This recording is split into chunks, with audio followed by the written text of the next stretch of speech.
Hello, my name is Zach Cooper, and I'm going to be giving a communication speech today on an article we were supposed to read regarding something that would relate to our class and would further our studies and what we're learning.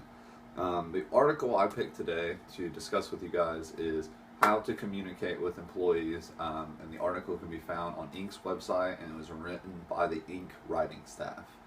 Now, I know we were supposed to try and find a periodical.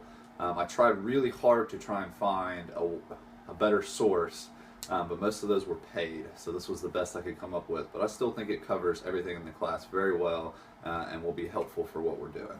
So, what the article essentially tries to say is that communication is an important thing to do at work. It could be one of the most important things because without good communication, everything else is kind of fall flat. So quality is definitely important.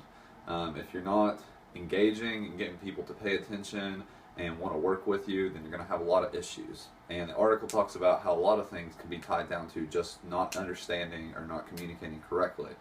Things like attendance, performance, morale, just normal everyday activities that they're supposed to be keeping up with. They might not know about it, or they might have misinterpreted because you weren't communicating correctly to them. It asks to make a transparent, informal kind of culture. You need to be open with your employees, talk to them openly about what's going on with the business, what kind of performance goals you're looking at, what kind of risks you're looking at, what kind of job success you're looking at, they're looking at. You need to be open with them, and that will create an open feedback from them to you. Things that you can do to help with this: be informal with them.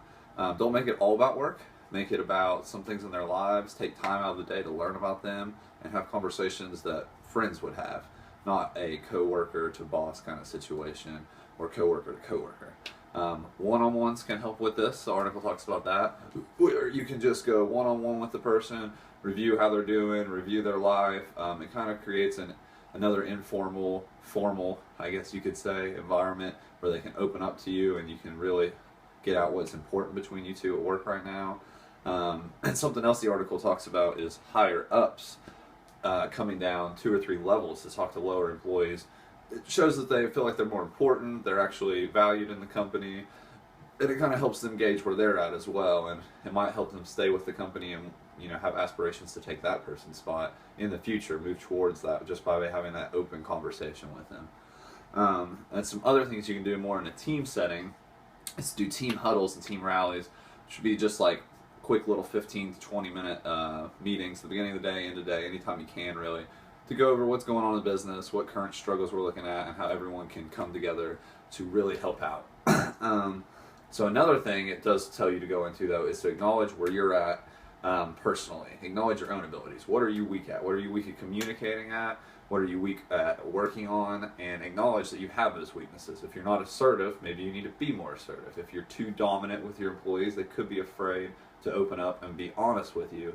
So that might be something you need to tone back a little bit on. Be direct and prepared with them, and pay attention what they have to say. Recognize good work. They're going to come back and give you feedback, and you need to accept that feedback and listen to it and grow from it. And hopefully they will do the same with you.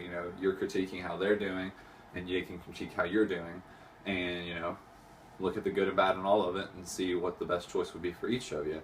And then always make sure to realize your emotions and your intent when you're trying to get a medium across. Like I was saying, if you're too direct, you're too offensive, to the point, some people might not want to listen to you. They might find you boring if all you're talking about is sales figures. So try to be kind of in between, friendly and open, but also, kind of drive home that we need to hit these goals, we need to work together.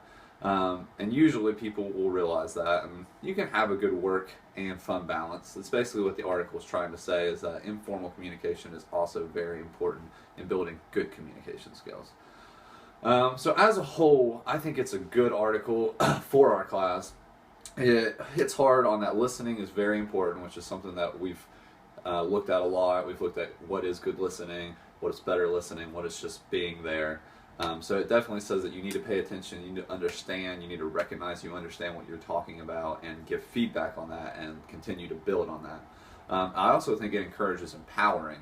because it wants the employee to evaluate where he's at, evaluate what he's doing well, what he's doing bad, and to try and move forward. And also, it tries to create a transparent environment, so it's wanting to let employees feel like they're more open, they can try new things, they can try risks without any fear of getting too much pushback or put down for it. So I think that open, transparent environment does encourage empowerment and growth in employees and in supervisors.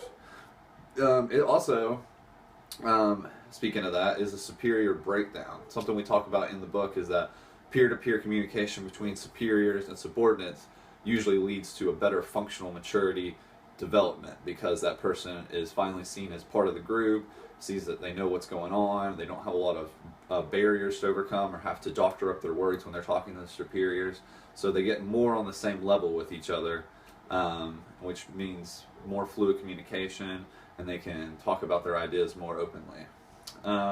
Overall, though, I believe it's a solid article. I wish it was a little bit longer, but I think it does hit on several important points and kind of short tidbits on how to keep up with those points and influence them in the office. And I think it does relate to our study right now pretty directly. Like I said, the only thing I could wish for is that it gave more examples or more real-world applications of a lot of its ideas. But besides that, I think the article is a solid look into some of the things that we're studying and would be helpful for anyone in our class to review. Thank you, and my name is Zach Cooper, and I hope this article was helpful for you today.